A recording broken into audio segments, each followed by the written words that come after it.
কিন্তু আফসোস সকলে এই দায়িত্বশীলতার পরিচয় দিতে পারেননি। আজ তাহলে দেশবাসীর কাছে পরিষ্কার হয়ে গেল এই দেশের মানুষ, মাটি এবং সম্পদ, ইজ্জত কার কাছে নিরাপদ। এটা কি এখন আর বুঝতে কোনো বাকি আছে? কোনো বাকি নাই। যুবক বন্ধুরা, তোমরা বুক চিতিয়ে লড়াই করে আমাদেরকে মুক্তি এনে দিয়েছ, তোমাদেরকে মোবারকবাদ। কিন্তু আমরা তোমাদের হাতে বেকারের ভাতা তুলে দিয়ে অপমান করতে চাই না।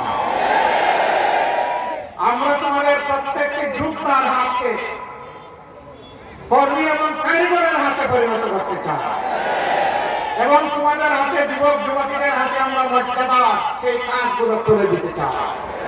সেদিন তোমরা গর্ব করে বলবে, আমি আমার নতুন বাংলাদেশের একজন গর্বিত কারিগর, আমার অবদান আছে, আমি বসে বসে বেকার ভাতা আমি খাই না, বরঞ্চ আমি আমার জাতিকে দিতে চাই।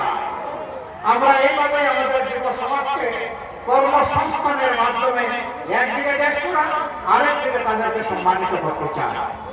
যদি এটা আমরা পারি, তাহলে বিপ্লবে তোমাদের ভূমিকার কিছুটা হলে আমরা ঋণ পরিশোধ করতে পারলাম বলে মনে সান্ত্বনা পাবো। মা বোনেরা, ইনশাআল্লাহ এই নতুন বাংলাদেশ আল্লাহ যদি আমাদেরকে গড়ার সুযোগ দেন, এই নতুন বাংলাদেশে আপনি আপনার নিজ গৃহে, অবস্থান স্থলে, আবাস ভূমিতে, আপনি চলাচলের সময় এবং কর্মক্ষেত্রে সব জায়গায় ইনশাআল্লাহ দুটি জিনিস আপনাদেরকে আমরা নিশ্চিত করতে আমরা প্রতিজ্ঞাবদ্ধ। একটি আপনাদের মায়ের মর্যাদা, দ্বিতীয়টি হচ্ছে আপনাদের নিরাপত্তা। এই দুইটা ইনশাআল্লাহ আমরা নিশ্চিত করব। সম্মানিত ভাই বোনেরা, খুলনা অঞ্চল ছিল এক সময় ইন্ডাস্ট্রি এবং কৃষিতে সমান তালে পাল্লা দেওয়া, দুইটাই এখন শেষ। জলাবদ্ধতার কবলে পড়ে, লবণাক্ত পানির কবলে পড়ে, দফায় দফায় বাঁধ ভাঙন দিয়ে জোয়ার আসার কারণে আজকে কৃষকদের একেবারে বিধ্বস্ত অবস্থা। আর শিল্পের কথা আগেই বলেছি, আল্লাহ যদি আমাদেরকে এই দেশের খেদমতের দায়িত্ব দেন, আমরা কথা দিচ্ছি আপনাদের সাথে বসে, আপনাদের সাথে ডায়ালগ করে কোন কাজটা আগে করলেও এই এলাকার উন্নয়ন হবে, দেশের উন্নয়ন হবে, আমরা তা ঠিক করবো। অগ্রাধিকারের ভিত্তিতে আপনাদের সম্পদ আপনাদের হাতে তুলে দেব উন্নয়নের জন্য ইনশাআল্লাহ। এটা আমাদের বাপ দাদার সম্পদ হবে না, এটা হবে জনগণের সম্পদ এবং প্রত্যেকটি সম্পদের বাজেটে আমাদের কাছ থেকে জবাব নেওয়ার অধিকার আপনাদের নিশ্চিত করা হবে ইনশাআল্লাহ।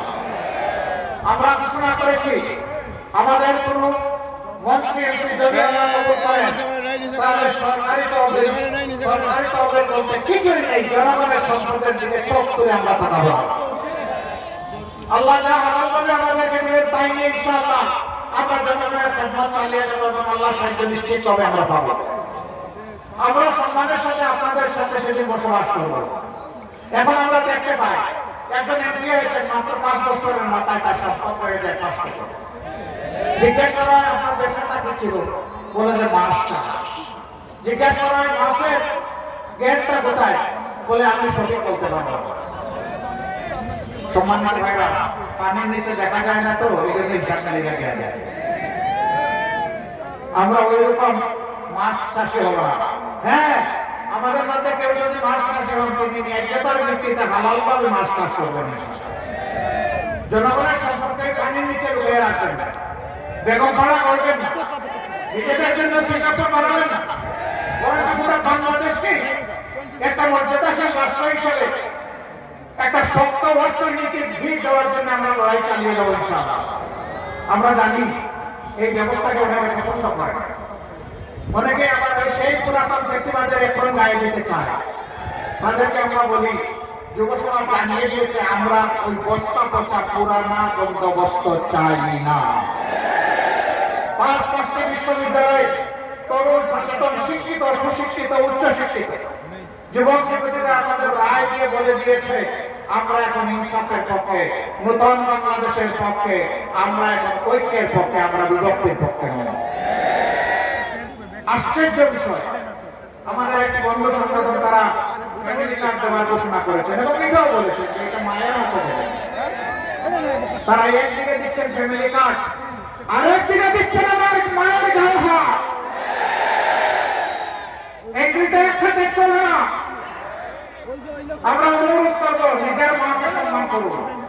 যদি আপনি নিজের মাকে সম্মান করতে পারেন তাহলে গোটা মায়ের জাতিকে আপনি সম্মান করতে পারবেন। আর যদি নিজের মাকে সম্মান না করতে পারেন আপনি বাংলাদেশের একজন নারীকেও সম্মান করতে পারবেন না। আজকে বিভিন্ন জায়গায় হামলা শুরু হয়েছে, মাথা গরম হয়ে গিয়েছে। মাঘ মাস, আরে ভাই এখন মাথা গরম হলে চৈত্র মাসে কি করবেন? ঠান্ডা রাখেন না। এখন তো আরামদায়ক বাতাস আছে, আবহাওয়া আছে, এই সময় গরম করিয়ে না। জনগণের রায়ের প্রতি আস্থা রাখুন। অতীতে জনগণের রায়কে যারা সম্মান করে নাই তাদের পরিণতি কি হয়েছে তা আপনাকে আমাদের সকলের শিক্ষা নেওয়া উচিত। করতে হয় মায়ের ইজ্জতের জন্য লড়ে যান। সুতরাং কেউ আর মেহরবানি করে উপকর্ম করবেন না। যারা করেছেন তওবা করেন, সংশ্লিষ্ট ব্যক্তির কাছে মাপ চেয়ে নেন। তিনি চাইলে মাফ করে দিতে পারেন, আল্লাহ আপনাকে মাফ করে দিতে পারে।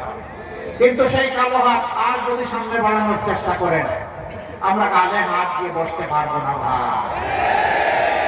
পায়ে পাড়া দিয়ে মুখের পর ঠুটের পর ঘুষি মারবেন আর বলবো যে এবার কানটাও ছিলেন, এই কাজ হবে না।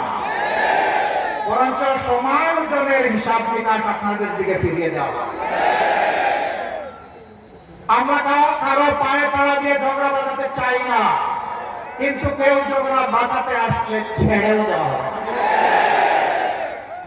পারবেন আপনারা? এখন থেকে পাহারাদারের ভূমিকা পালন করবেন। প্রত্যেকটি নরনারীর ভোটের অধিকার আপনারা পাহারা দিবেন। ভোট যার ইচ্ছা যেখানে তাকে দিবে, কিন্তু আমরা ভোটের বাক্স পর্যন্ত ভোটারকে পৌঁছে দিতে চাই।